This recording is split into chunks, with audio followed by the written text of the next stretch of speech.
What I'm really excited for tonight's guest in the Honky Tonk Time Machine with 11 number one hits to his name and one of my all-time favorite country music singers. We are proud to welcome Clay Walker as our newest member. Clay, I can't thank you enough for coming on the show. This is going to be fun. Oh, Glenn, thank you. I'm honored and love all those great country music fans around your area, around Cape Girardeau, all that. Just great country music fans. Thank you for having me on. Yeah, we're right here in a tri-state area, Southeast Missouri, Southern Illinois, Western Kentucky, and yeah, we love you here, Clay. I'm very excited to talk to you, and especially about a new project that just came out at the end of July. Texas to Tennessee is the new Clay Walker album. 10 new songs on here, and I got to say, I'm loving what I'm hearing from this new album. Well, I appreciate it, Glenn. We worked really hard to really, create an album that was totally, reflective of who I am as a person, and I think that's important if you can get that in there, and also try to create something that could get played on today's radio, which is pretty difficult, and it's really difficult when you have a bunch of hits and people start comparing all your songs, which is fair, to your greatest hits, and I think these songs will hold up. Texas to Tennessee, it's more than just a catchy title. There's some layers to this. It kind of goes from that classic Texas sound to the current Tennessee modern sound, and it's kind of a mixture of all that, isn't it? Yeah, the title track, which is called Texas to Tennessee, that track in particular was very special to me. It's our producer Michael Knox. Whenever we approached him to produce this record, he said, "Man, I really want to do it." He said, "I have a vision for it." He said, "I'd like you to write all the songs on it." And I was like, "Well, I do write most of the songs." And during COVID, we had a lot of time, so I spent some time on writing with some of the better writers in town, and also just reflecting on, what was going on in the music business and on radio, and then what's going on in my life, and all these songs just started gelling, because they're really pieces of my life. They're not just songs, or they're real pieces of my life. And Texas to Tennessee is about my journey, since I met my wife Jessica, and just what we have, what we've endured, and what we've also, some of the joys we've had together. So I'm really proud that it's reflective of my life. Little example of what I'm talking about. The song Cowboy Loves a Woman is a really good example of kind of the Texas side of things, isn't it? I love the opening line about the Montana sky. I just got back from a trip from Montana, so that one kind of hit with me. But yeah, Cowboy Loves a Woman, that's kind of that Texas example, isn't it? Yeah, it is. Cowboy Loves a Woman is definitely reflective of the way I grew up in Texas and the way I was taught to treat women in particular, and it just I think it's that may be Jess's favorite song on here. She's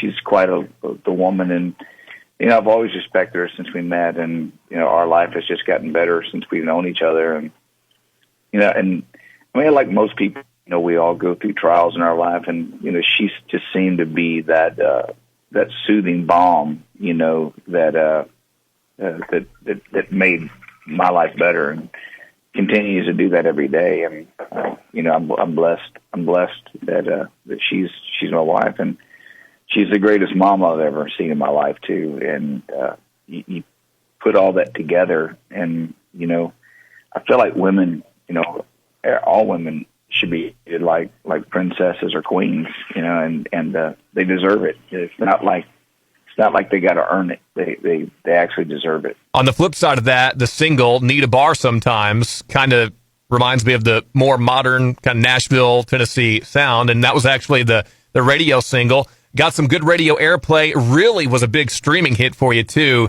and I love the intro for that song. The steel guitar intro on "Need a Bar Sometime," was something I just thought, man, in today's world, this sounds countryer than anything out there, and I just I love the way it was produced. The way it got written was, some of my buddies and I were on the Skype. We were writing our first song ever on Zoom, and I was like, and I cannot believe this. I said we should be sitting in a bar somewhere, having a couple of cold beers, talking about life, and just letting the song title fall out. I said, I guess we all need a bar sometime, and it just went from there. Well, it really sounds good and fresh, and every once in a while you do have to come with something a little bit different, throw a curveball every now and then, and I think this song does that, but still holds true to that pure country sound that you've always had. Now, I think I heard that your favorite song from the new project is Catching Up with an Old Memory, which, wouldn't you know it, is also my favorite song from the album. Yeah, Catching Up with an Old Memory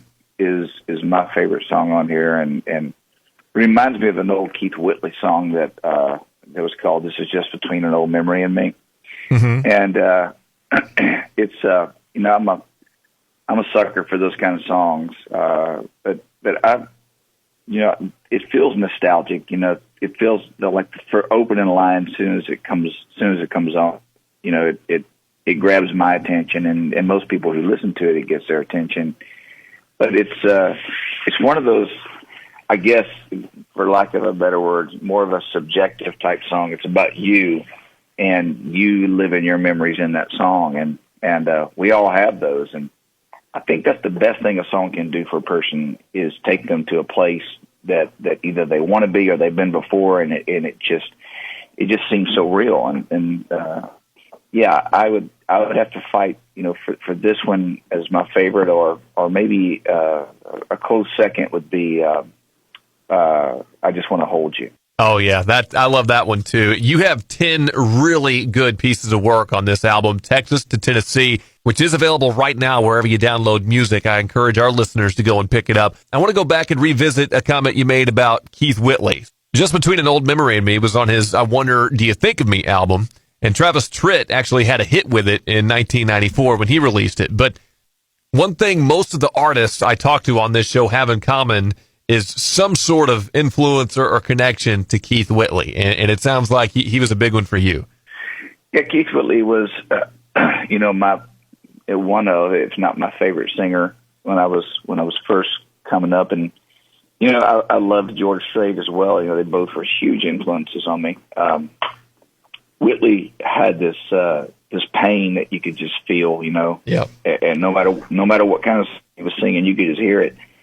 And, he had what I would call a little bit more edgy voice than George. George was just such an awesome, crooner, and I probably sound more like George than I do Whitley, but I just really enjoyed. He left too soon. I remember the year that Keith Whitley died. It was sudden, tragic, and that always leaves a mark on you, especially if you're a young person. I think I was probably 17 or 18 whenever he died, and I just remember the whole country music world was like, man, this is such a loss, because he had so many great things to do.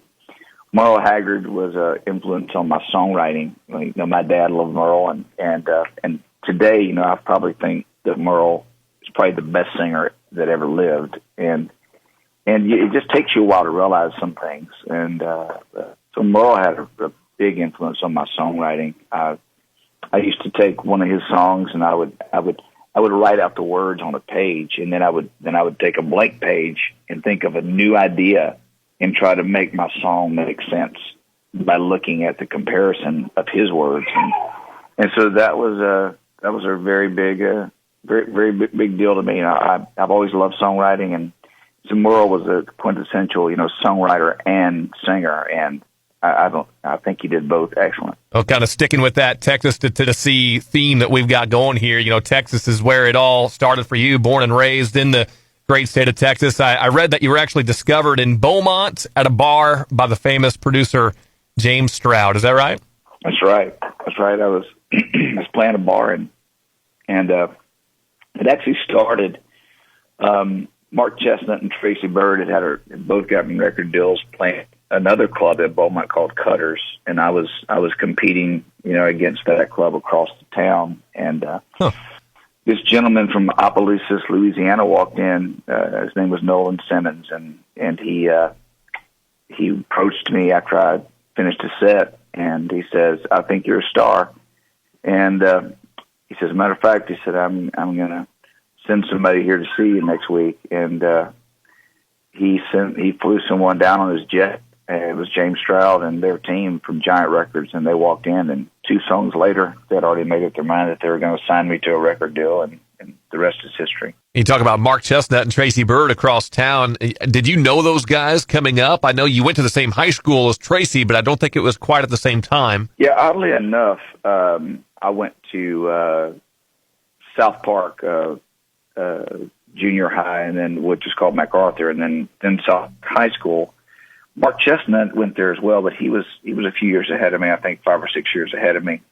But I ended up meeting Mark Chestnut in the clubs. My dad would take me out to hear him sing and hear his band. He had the best band around, and he sang so great. So I actually knew Mark. Then I ended up going to Vidor High School, where Tracy was there, and he was a senior the year that I went over. And so I never met Tracy in high school, but I knew who he was because I would go to basketball games, and he played basketball. I played football, but he didn't sing back then, as far as I knew, in high school. But I was singing at talent shows and things, and then later on, I ended up meeting him just before he got a record deal. But we never really spent any time or knew each other very well. But I spent time around Mark, and a lot of times I'd go out to the bar.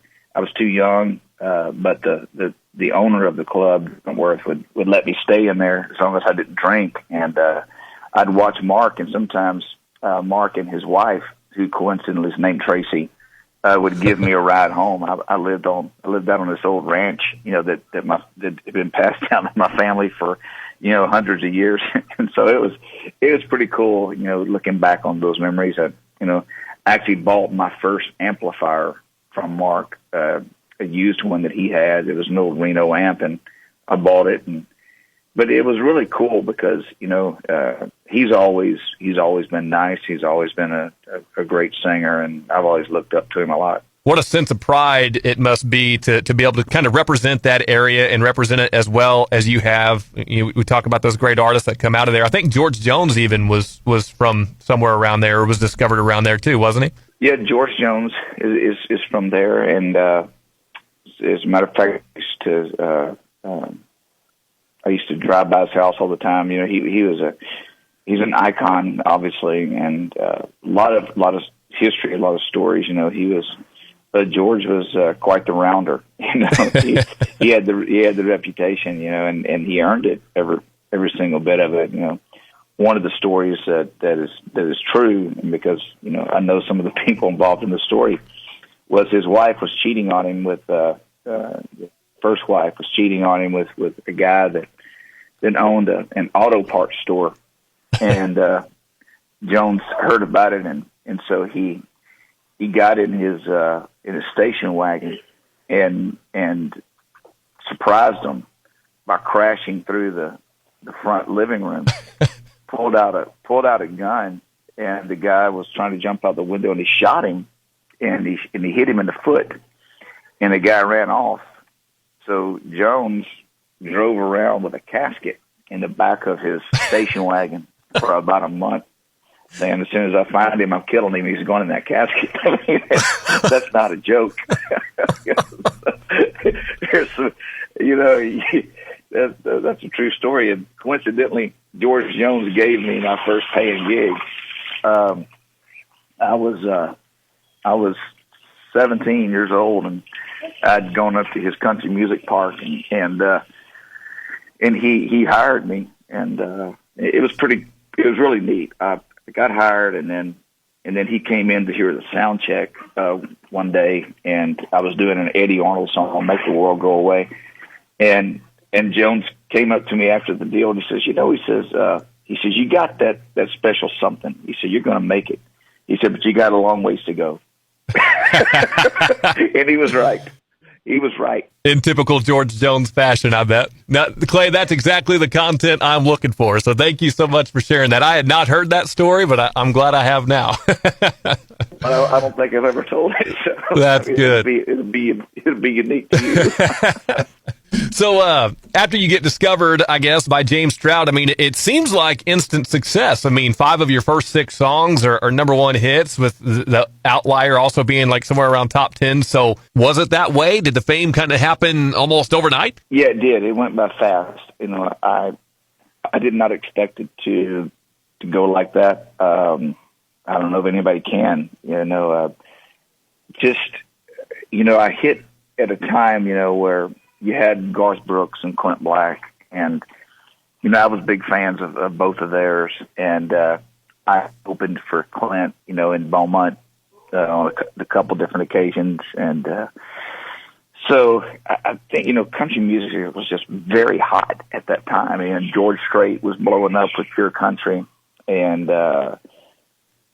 we came out, and I think I didn't realize how much of a Texas twang I had. When you grow up in a certain area, you don't think your voice sounds any different or your speech sounds any different than anybody else. But there was just some magic there, between me and the fans. And I think what sealed the deal was the Houston area really started playing my songs, and that's a big market, major market. And I had already moved to Houston and become basically a Houstonian, and we played the Houston Astrodome with the Houston Livestock Show and Rodeo, and that seemed to just catapult us, in a way that I wasn't prepared for. I mean, I'd say prepared, but just wasn't expecting, should I say. And from there, you've gone on to pick up 11 number 1 hits to this point, along with so many other songs that have been up near the top of the charts too. Because your catalog includes so many songs, instead of me asking you about each one, how about I just ask you if you have any interesting stories behind recording any of those monster hits you had? Sure. So Live Until I Die was a song that I had written when I was 17. And I grew up, on this little ranch outside town that about 4 miles out of the city limits. And we were not very wealthy. We were poor, and we worked for everything. We planted gardens. We butchered hogs, raised cattle, did everything that you'd think of, and to survive. And even a lot of times, we were hunting, to put food on the table. Whether that was rabbits or squirrels or ducks or geese or whatever we could kill. Mm-hmm. So I had this, I was a true country boy, and, I really did not wear shoes. We in the summer, the only time we wore shoes was at school, but in the summer,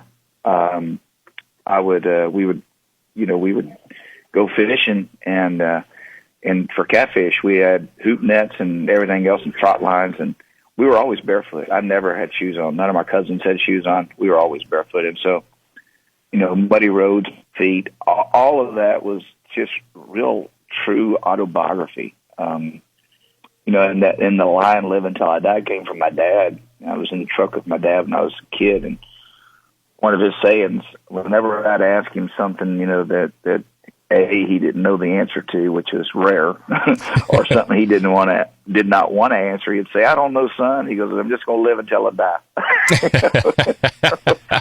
And, so that's where it came from. And my dad was very much a John Wayne type, and he was a big old guy, and he was a real cowboy. I kind of laugh sometimes, just at how just some of the things I saw him do, as a grown man. A horse bit me one time. My dad hit him in the end of the nose and almost knocked him completely down. It's stuff like that. I mean, you can't even make that up. And but at any rate, that song brings back a lot of great memories for me. And my grandmother cooked, blackberry cobbler all the time from blackberries that we would go pick. We'd pick those blackberries along the gullies and laterals and areas around our house, and then we would bring them back to her, and the sweetest smell I've ever smelled in my life was blackberry cobbler. And so that's where that song came from, Live Until I Die. And I really just wrote it about growing up right where I grew up. Well, you have an amazing talent for writing songs, but there's also a talent in picking good songs. You know, George Strait being a great example of that, and all the amazing songs he's picked over the years. You've also picked some really good ones that you didn't write. My favorite of those, probably Dreaming with My Eyes Open. How did that song come about for you? It's always been one of my favorite Clay Walker songs. When I first heard it, you know, I was like, I don't know if I can do this song justice, you know, and most of the songs on my first album I actually wrote, but I wasn't sure about that song, and James Stroud, my producer, said, "No, I assure you, Clay, this is a big song, and I got it for you from Tony Arata."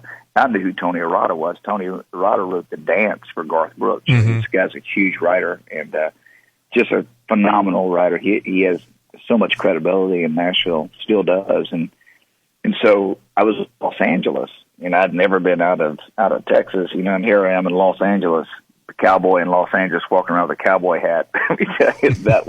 that was quite a sight. But we were doing the soundtrack for a movie, and the movie was called A Thing Called Love, and Rivers Phoenix was the lead actor in it. I think he ended up ODing before the actual movie got released.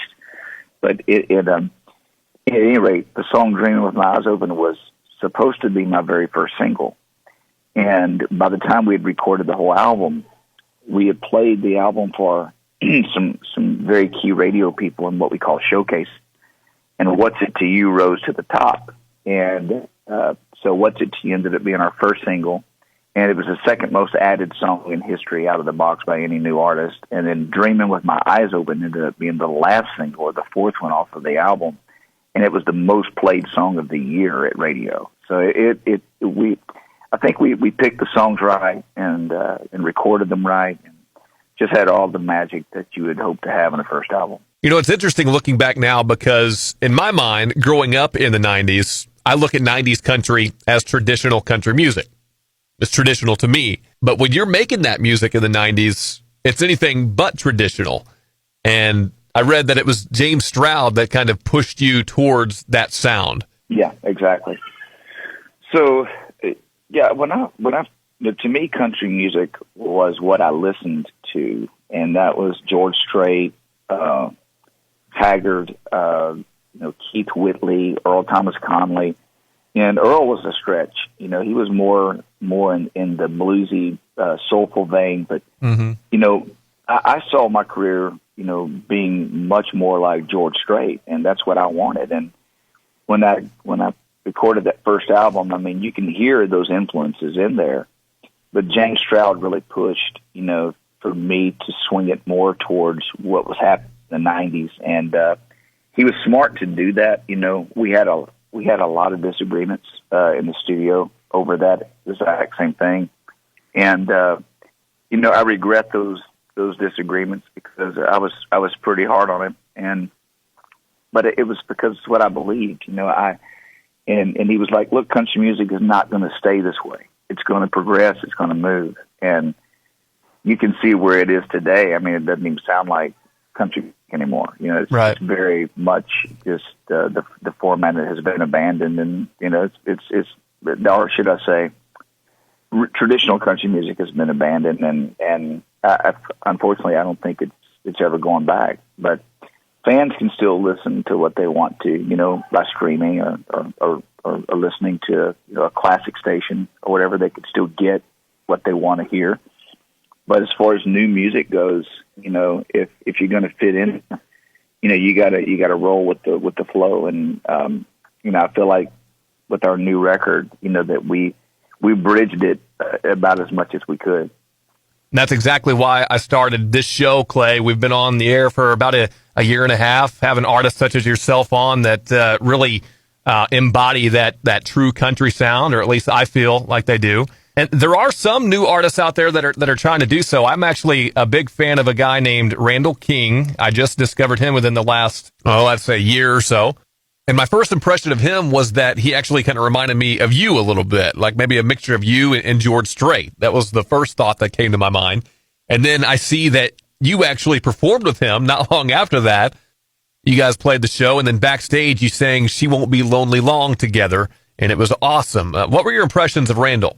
I think Randall King is a great artist, and very traditional, and hopefully he gets some traction, and because we need that influence in our format. We need it, and I think a lot of people recognize that we need it. It's been talked about for about 5 years now, and no one's really done anything about it or really allowed a new artist that had a more traditional sound to really break in. And he's got a great label. Warner Brothers is a fantastic label, so they got a lot of strength. Maybe they could influence it, and make no mistake, I mean, radio's playing, what's coming out of Nashville. Country music radio is not abandoning, the traditional sound. It's our industry, here in Nashville. So having a new guy come out with a little bit more of a traditional sound is pretty refreshing. I'm really glad to hear you say that, because believe me, nobody wants to play traditional country music more than me. Like I said, it's the reason I started this show. But if Nashville's not putting it out, we're a country top 40 station. Our hands can kind of become tied at that point. But on the same token, if you're actively looking for good country music, you can find it out there. And that's what we're trying to do. So what's coming up for you, Clay? You got some big shows coming up? Yeah, I'm very excited about doing shows. We're starting to see a lot of people come out to shows. Had some sellouts, which is great. Sold out the Woodlands, Texas, which is a big venue there outside Houston.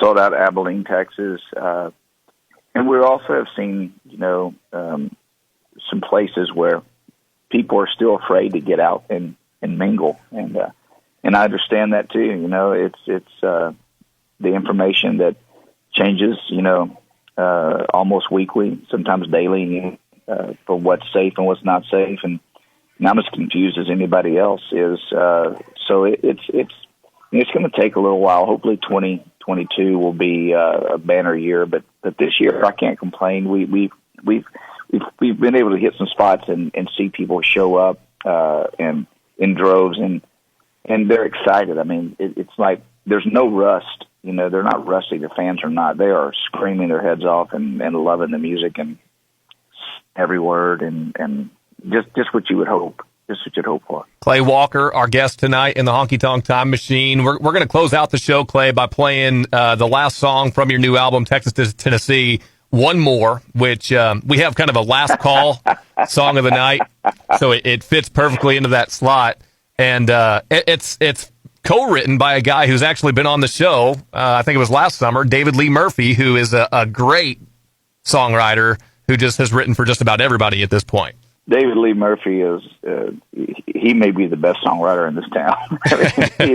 he is so good. He came over to my house and we laughed for about 20 minutes just talking about stuff and just he's a great guy and a great hang and One More was his idea, which you can imagine. Like I'm going to take the back seat and let him lead. And he did, because "Dust on the Bottle" is always going to be a classic. It's one of the greatest songs of all time. Yep. And he's one of the greatest people of all time. So we really cranked it up on this one. I had told him, I said, man, I love this Eric Church song called "All You Got to Do Is Put a Drink in My Hand," and he goes, really? I said, yeah. I said, I love this groove, And so, and Dave said, we got grooves for days. And he just sat back with that guitar, started rocking. Here we go. And it came out so good. I'm so proud of it. When I first heard it, I didn't know that he co-wrote it. And then after seeing that he did, I should have known. I mean, it fits his style perfectly. So, Clay, I appreciate your time so much. I can't thank you enough for spending some time with us today and doing this. And I wish you good luck with the new album moving forward. Make sure you pick up the album, Texas to Tennessee. It's available now wherever you download music. Thanks again, Clay. Oh, Glenn, you're great. I appreciate it very much, man. You are a great interview. And hey, feel free to call me anytime. We'll do it again.